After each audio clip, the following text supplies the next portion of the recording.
क्या है, 3 भागों में बटा गया है। लिखा जाए, पहला जो होगा वो होगा आपका प्रेजेंट टेंस, दूसरा जो होगा वो होगा आपका पास्ट टेंस, उसके बाद क्या होगा तीसरा नंबर फ्यूचर टेंस।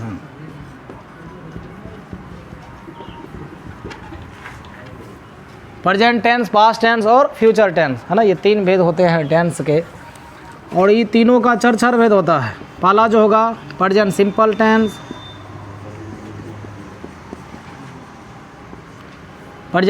टेंस, इसका पुराना नाम था प्रेजेंट इंडेफिनिट टेंस, समझे कि नहीं। सिंपल टेंस को पुराना का नाम क्या था, प्रेजेंट इंडेफिनिट टेंस। हाँ, उसके बाद दूसरा जो होगा प्रेजेंट कंटिन्यूअस हो जाएगा, प्रेजेंट कंटिन्यूअस टेंस। उसके बाद तीसरा जो होगा वो होगा आपका परफेक्ट टेंस। उसके बाद चौथा जो होगा वो आपका होगा present perfect continuous tense, present perfect continuous.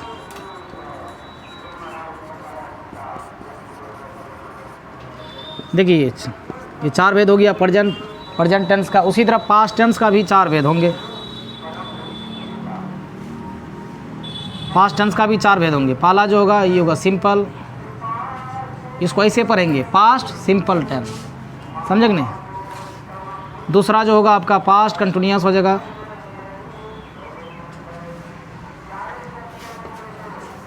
सिर्फ इसके पीछे क्या लगा देना है, पास्ट लगा देना है। क्या लगा देना है, यहाँ पास्ट का ही जोड़ देना है, पास्ट यानी पास्ट कंटिन्यूअस टेंस। उसके बाद यहाँ भी, यहाँ present simple, present continuous, present perfect continuous. यहाँ पर past simple, past continuous, past perfect. उसके बाद चौथा नंबर क्या होगा, यहाँ भी होगा past perfect continuous,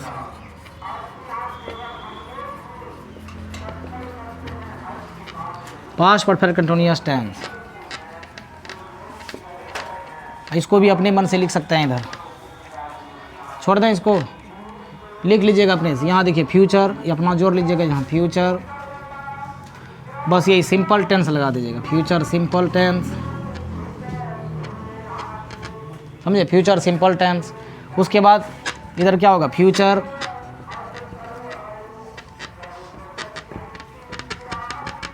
continuous tense, इधर होगा फ्यूचर परफेक्ट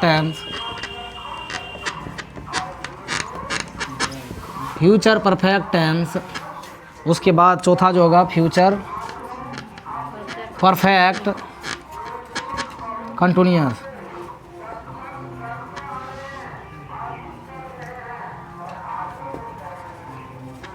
चलिए लिख लीजिए इसको। तो ये देखिए सबका 4 गो भेद है। पहला जो है आपका प्रेजेंट टेंस का प्रेजेंट सिंपल टेंस, दूसरा होगा प्रेजेंट कंटिन्यूअस, प्रेजेंट जोड़ दीजिए, present simple, present continuous, present perfect continuous tense. उसके बाद पास्ट टेंस आ जाती है, यहाँ भी past simple, past continuous, past perfect, उसके बाद पास्ट परफेक्ट कंटिन्यूअस टेंस। उसके बाद future simple, future continuous, future perfect continuous, समझे कि नहीं। चलिए अब बारी बारी से पढ़ते हैं प्रेजेंट सिंपल टेंस के बारे में। प्रेजेंट सिंपल टेंस शुरू करते हैं। प्रेजेंट, हाँ प्रेजेंट सिंपल टेंस लिख लीजिए। दी verb which shows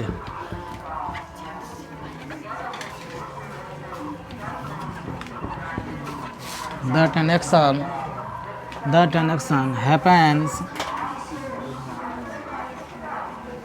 happens simply in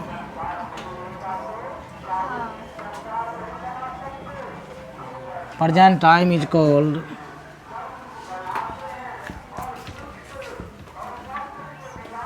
present simple tense।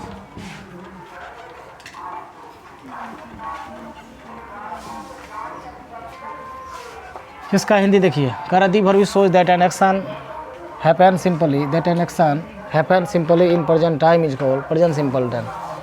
अब देखिए यहाँ पर यानी क्रिया का वह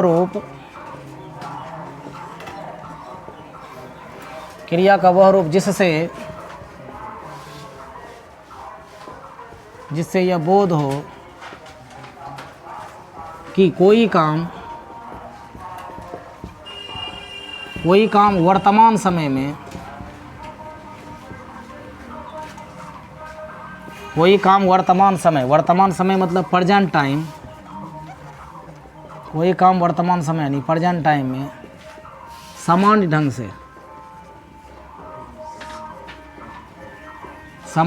से होता है। कोई काम वर्तमान समय में सामान्य ढंग से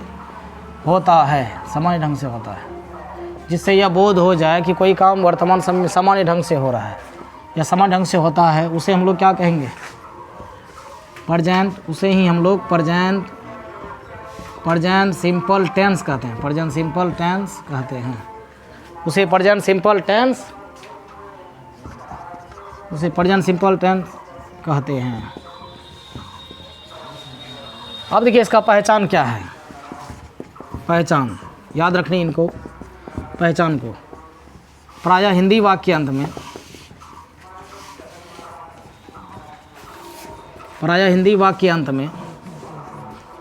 ता है, ती है, ते है,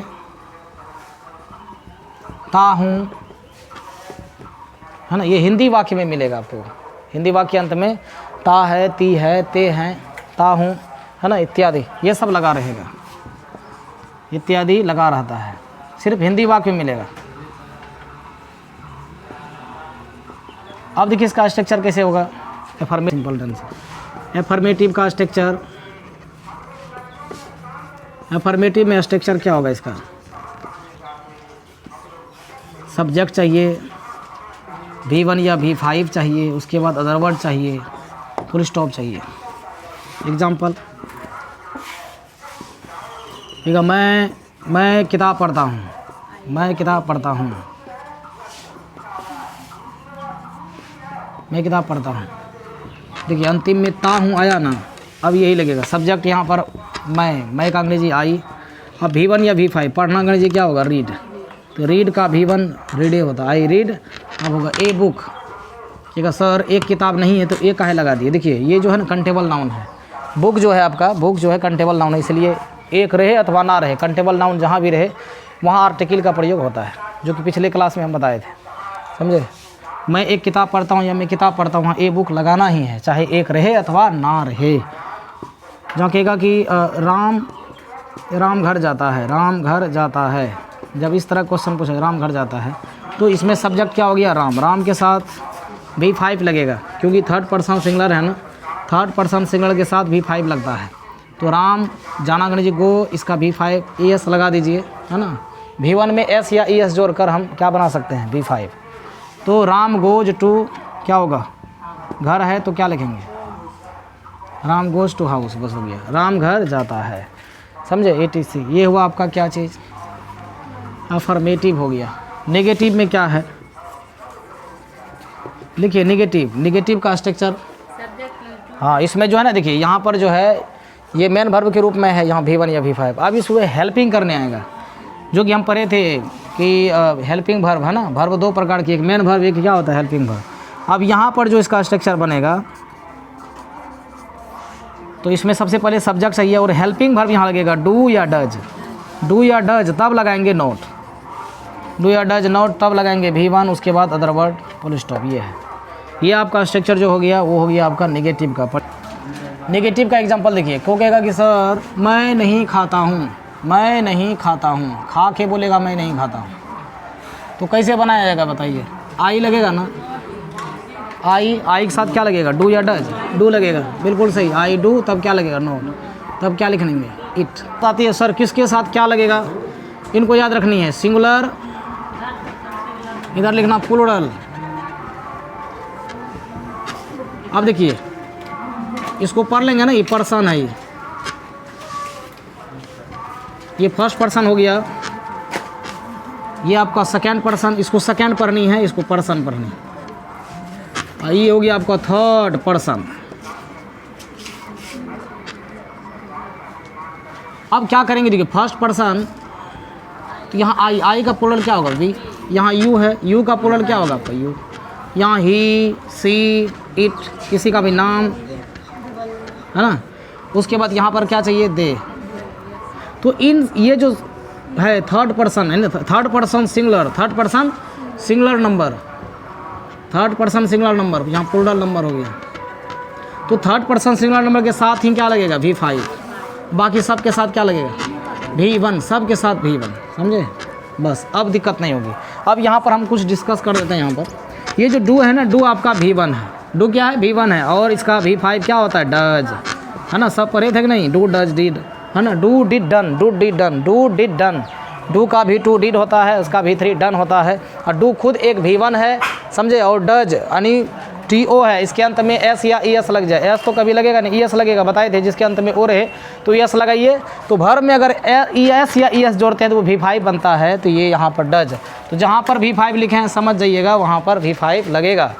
जैसे यहाँ पर देखिए, जहाँ आएगा राम किताब नहीं पढ़ता है, राम किताब नहीं पढ़ता है, तो इसको ऐसे बनाएंगे। राम सब्जेक्ट है तो राम लिखेंगे, राम के साथ, राम एक थर्ड पर्सन किसी का नाम है, नाउन है ना। इसके साथ V5 लगेगा, तो क्या लगेगा, इसके साथ डज, डू का V5 है ना, डू का V5 डज।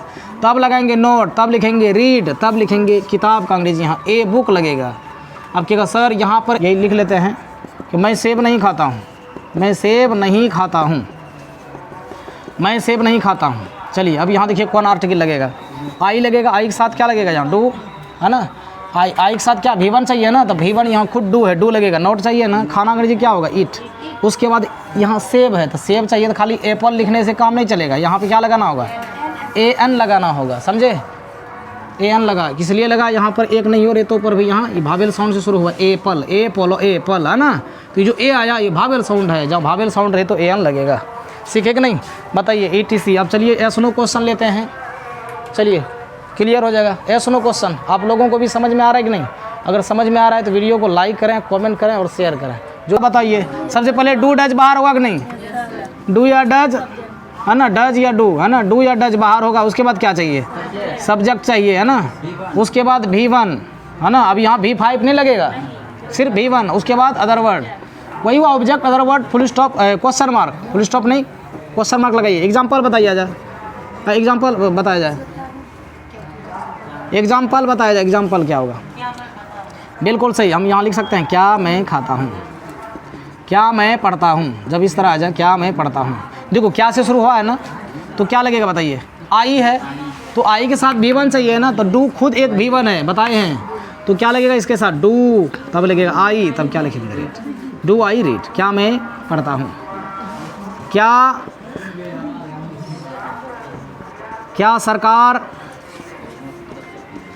सरकार हम लोगों की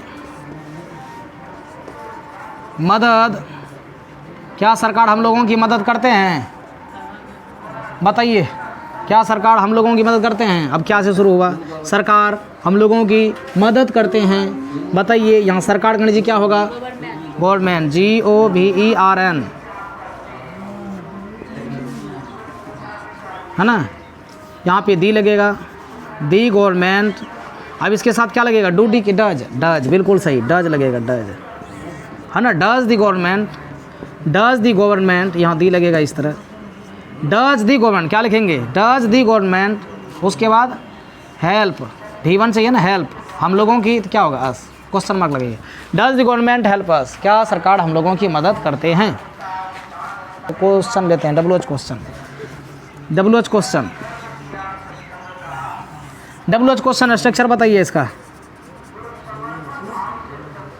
WH क्वेश्चन का स्ट्रक्चर क्या होगा, सबसे पहले WH वर्ड चाहिए कि नहीं, WH वर्ड चाहिए। उसके बाद ये जो yes no क्वेश्चन का स्ट्रक्चर है टोटल उठ के यहाँ आ जाएगा।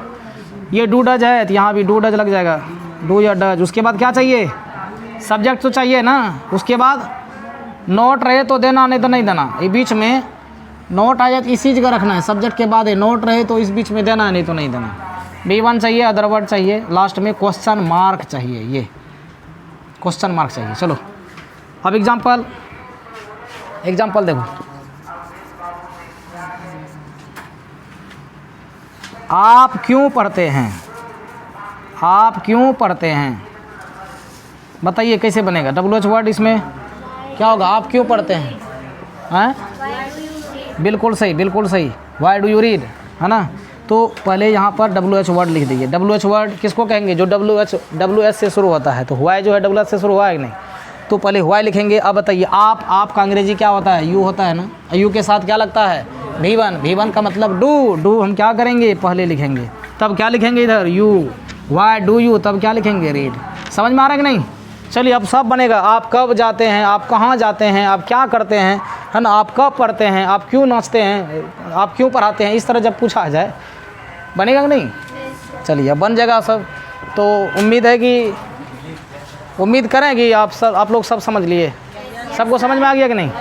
हाँ, आपको भी अगर समझ में आ गया हो तो वीडियो को आप लाइक करें, कमेंट करें और शेयर करें, लेकिन चैनल को सब्सक्राइब कर लें।